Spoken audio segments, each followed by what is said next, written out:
Welcome dear students. Discovery classes में HR sir आप लोगों का फिर से हार्दिक अभिनंदन करते हैं, वेलकम करते हैं और स्वागत करते हैं। डियर स्टूडेंट्स, आज की क्लास में हम लोग बात करेंगे जनरल साइंस के कुछ महत्वपूर्ण प्रश्नों की। ठीक है, ऐसे प्रश्न जो एग्जामिनेशन की दृष्टि से बहुत ही इम्पोर्टेंट है। ठीक है, क्लास अच्छी लगे तो चैनल को सब्सक्राइब जरूर करें और इस क्लास को शेयर जरूर कर दें, बेल आइकन को भी दबा दें ताकि अच्छी क्लास की सूचना आप लोगों को मिल सके और अच्छी क्लास पर आप सभी का अधिकार है। पहला महत्वपूर्ण प्रश्न क्या है? पहला महत्वपूर्ण प्रश्न आप लोगों से पूछ ले कि हल्दी किससे प्राप्त होती है। बढ़िया प्रश्न आता है, बहुत सारी एग्जाम्स में, एसएससी में, रेलवे में, ठीक है, IAS सभी में इस प्रकार का प्रश्न बहुत बार पूछा जाता है कि हल्दी किससे प्राप्त होती है, यानी कि हल्दी जो होती है पौधे के कौन से भाग से प्राप्त होती है। तो आपका आंसर राइट होना चाहिए कौन सा? तना। सिंपल सा प्रश्न था, ठीक है, लेकिन अगला प्रश्न ज़्यादा महत्वपूर्ण है। कौन सा प्रश्न है? हींग। हींग जो होती है वह पौधे के कौन से भाग से प्राप्त होती है? आप लोग इसे पूछ ले, हींग जो होती है वह पौधे के कौन से भाग से प्राप्त होती है? तो आंसर होगा मूल स्कंद से, यानी कि जड़ से। और स्कंद एक प्रकार है जड़ का, मूल स्कंद से हींग प्राप्त होती है। ठीक है, और हींग का एक बहुत ही महत्वपूर्ण कार्य आप लोगों के लिए बता रखा है कि आंत्र में जो गड़गड़ाहट होती है उसको ये कम करती है। आंत्र की गड़गड़ाहट को कम करती है, ये बात आप ध्यान में रखेंगे। तो हींग कहाँ से प्राप्त होती है? मूल स्कंद से प्राप्त होती है। हींग क्या है? हींग में कोई रासायनिक पदार्थ होता है? क्या होता है? तो आप बताएंगे हींग जो है वह गोंद है, एक तरह का गोंद या रेजिन। ठीक है, इसका मतलब ये है कि गोंद में किसी भी प्रकार की सेल्स नहीं पाई जाती। ये खास बात है, हींग में सेल्स एब्सेंट होती हैं, ये बात ध्यान में रखेंगे आप। हींग में सेल्स एब्सेंट होती है, इनकी कोई भी कोशिका इसमें नहीं पाई जाती हैं। इसको हिंदी में आप कह सकते हैं हींग जो होती है अकोशिकीय होती है, इसमें सेल्स नहीं पाई जाती हैं, कोशिकाएं नहीं पाई जाती हैं। बढ़िया प्रश्न बनता है। देखिए, हल्दी जो होती है ना वह तने से प्राप्त होती है, लेकिन इसमें सेल्स पाई जाती हैं, कोशिकाओं की हल्दी बनती है। कोई केमिकल जो है वो तो अलग से होता है, लेकिन सेल्स भी इसमें पाई जाती हैं। किसमें? हल्दी में। ये बात ध्यान में रखना, लेकिन हींग में सेल्स नहीं पाई जाती। इंपॉर्टेंट बात है, बढ़िया बात है। ठीक है, नेक्स्ट, गठिया रोग के दर्द में उपयोगी है। कौन सी औषधि गठिया रोग के दर्द में उपयोगी है? तो राइट आंसर क्या है बच्चा? बेलाडोना। बेलाडोना जो है वो गठिया रोग में काम में आने वाली औषधि है। अफीम, बढ़िया प्रश्न। अफीम जो होता है वह किससे प्राप्त होती है, या अफीम क्या है? बहुत बार पूछ लेते हैं। तो अफीम जो होती है पेपेवर सोमनीफेरम के कच्चे फलों के लेटेक्स या दूध से प्राप्त होती है। कच्चे फलों से प्राप्त होती है, कच्चे फलों में जो दूध निकलता है उससे प्राप्त होती है। किस पौधे के कच्चे फलों से? पेपेवर के कच्चे फलों से अफीम प्राप्त होती है। क्लास अच्छी लग रही है तो शेयर करते जाइए, प्रश्न अच्छे लग रहे हैं तो शेयर करते जाएं और चैनल को सब्सक्राइब करते जाएं। हेरोइन, बहुत बढ़िया प्रश्न है। हेरोइन, हेरोइन का वास्तविक नाम या रासायनिक नाम क्या है? साइंस स्टूडेंट, हेरोइन का रासायनिक नाम क्या बताएंगे? तो डाई एसिटाइल मोर्फिन। ये आप ध्यान में रखेंगे, हिंदी में भी लिख देता हूं आप लोगों के लिए। क्या नाम है? डाई एसिटाइल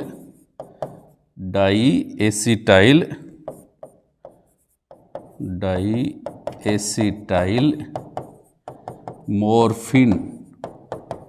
ये ध्यान में रखना। ये क्या है? हेरोइन। हेरोइन का रासायनिक नाम क्या है? Diacetyl morphine. ठीक है, ऐसी कौन सा पादप है, ऐसा कौन सा पादप है जिसको राजकीय नियंत्रण में उगाया जाता है? कोई भी भारत का नागरिक उसको ऐसे ही नहीं उगा सकता, बो सकता। क्या किसका नियंत्रण में? गवर्नमेंट से इसकी इजाज़त लेनी पड़ती है और गवर्नमेंट उसका ध्यान रखती है। उसके रेगुलेशन में उस प्लांट को हम, उस फसल की हम खेती कर सकते हैं। तो दैट इज़ अफीम या पेपेवर।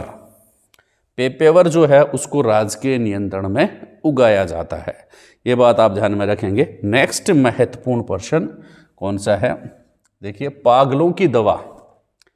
कौन सा पादप पागलों की दवा कहलाता है? बढ़िया प्रश्न पूछ लेते हैं। पागलों की दवा कौन सा पादप कहलाता है? तो दैट इज सर्पगंधा। सर्पगंधा जो है उसे पागलों की दवा भी कहते हैं। नेक्स्ट, सर्वाधिक लत पड़ने वाली औषधि कौन सी है?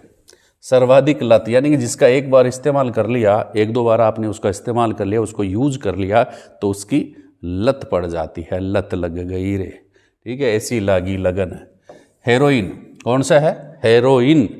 हेरोइन ऐसी औषधि है, औषधि भी है, एक तरह से ड्रग्स भी है, जिसको कहते हैं लत पड़ने वाली, ठीक है, जिसके बिना कोई रह नहीं सके, वो हीरोइन नहीं है, हेरोइन है, ठीक है। सर्वाधिक लत पड़ने वाली औषधि का क्या नाम है? हेरोइन। नेक्स्ट, मिर्गी के उपचार में कौन सी औषधि जनरली काम में ले सकते हैं? हींग। हींग भी मिर्गी के उपचार में काम में ली जा सकती है। नेक्स्ट, बहुत बढ़िया प्रश्न, नाग केसर किससे प्राप्त होता है? नाग केसर किससे प्राप्त होता है? यह मत कहना जिसको कहते हैं भाई नागराज से प्राप्त होता है, ऐसा नहीं है। नाग केसर किससे प्राप्त होता है? तो एक पादप का नाम है मेजुआ फेरिया। मेजुआ फेरिया, मेजुआ फेरिया, मेजुआ फेरिया नामक पादप से नाग केसर प्राप्त होता है, ठीक है। बढ़िया प्रश्न है, बहुत बार एग्जाम में पूछ लिया जाता है। और सिंपल सा प्रश्न एक और है कि बाजरे का उद्गम कहाँ से होता है? बाजरा क्या है? माजरा। बाजरे का उद्गम जो होता है वह कहाँ से है? कहाँ से बाजरा उत्पन्न हुआ? तो राजस्थान में बड़े चाव से खाया जाता है, जिसकी डिमांड रहती है मेरे को बाजरे का आटा ला दो, बाजरे की खिचड़ी बना दो, बाजरे का चून ला दो, घी ला दो, सरसों का साग ला दो। बाजरे का उद्गम जो होता है वह कहाँ से है? तो आप बताएंगे मेक्सिको एवं मध्य अमेरिका, ठीक है। मेक्सिको एवं मध्य अमेरिका जो है वह बाजरे का उद्गम स्थल माना जाता है। नेक्स्ट बढ़िया प्रश्न, गेहूं का उद्गम स्थल कहाँ है? ठीक है, कौन से स्थान को गेहूं का उद्गम स्थल माना जाता है? तो दैट इज दक्षिणी पश्चिम एशिया। दक्षिणी पश्चिम एशिया। ऐसे प्रश्नों की हम चर्चा कर रहे हैं जो आपके एग्जामिनेशन में गलत हो सकते हैं, इसलिए इन प्रश्नों को आप ध्यान से सुनते जाएं, चैनल को लाइक करते जाएं, शेयर करते जाएं, सब्सक्राइब करते जाएं, बेल आइकन को दबाते जाएं, ठीक है। तारपीन का तेल किससे प्राप्त होता है? तो अनावर्त बीजी पादपों से तारपीन का तेल प्राप्त होता है, उनकी काष्ठ से प्राप्त होता है। काष्ठ का मतलब होता है लकड़ी से तारपीन का तेल प्राप्त होता है। और कौन सा पादप जो है जिसकी लकड़ी से तारपीन का तेल प्राप्त किया जाता है, जिसकी काष्ठ से तारपीन का तेल प्राप्त किया जाता है, तो वह है पाइनस लोंगीफोलिया। पाइनस लोंगीफोलिया उस पादप का नाम है जिस पादप से तारपीन का तेल प्राप्त किया जाता है, ठीक है। नेक्स्ट देखिए, लौंग क्या है? आप लोगों से पूछ ले, लौंग क्या है? फूल है, लकड़ी है, क्या है भाई? छिलका है। तो लौंग जैसे देखने से इसको ध्यान से देखेंगे ना तो शुष्क पुष्पकलिका दिखाई देगी आपको, शुष्क पुष्पकलिका है। लौंग क्या है भाई?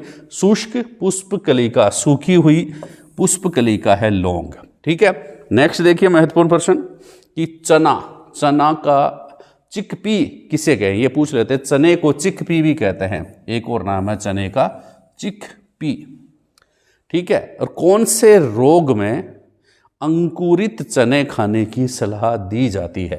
कि कौन सा रोग है जिसमें अंकुरित चने खाने की सलाह दी जाती है? तो आप आंसर लिखना, स्कर्वी रोग। ये कुछ महत्वपूर्ण प्रश्न थे, और महत्वपूर्ण प्रश्न आप लोगों के लिए हम लेकर के आ रहे हैं जल्दी ही। हर क्लास में महत्वपूर्ण प्रश्न लेकर के आएंगे, जिनको आप पढ़ेंगे तो आपको लगेगा कि कुछ अच्छे प्रश्न है, कुछ गुणवत्तापूर्ण प्रश्न है, एग्ज़ाम में पूछे जा सकने वाले प्रश्न है, एग्ज़ाम में गलत होने वाले प्रश्न हैं।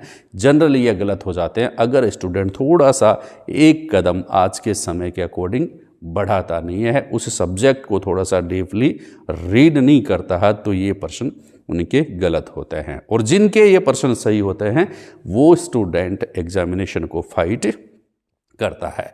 तो ध्यान से इन प्रश्नों को आप वापस से रिवाइज करते जाएंगे, पढ़ते जाएंगे, आगे बढ़ते जाएंगे। थैंक यू, धन्यवाद।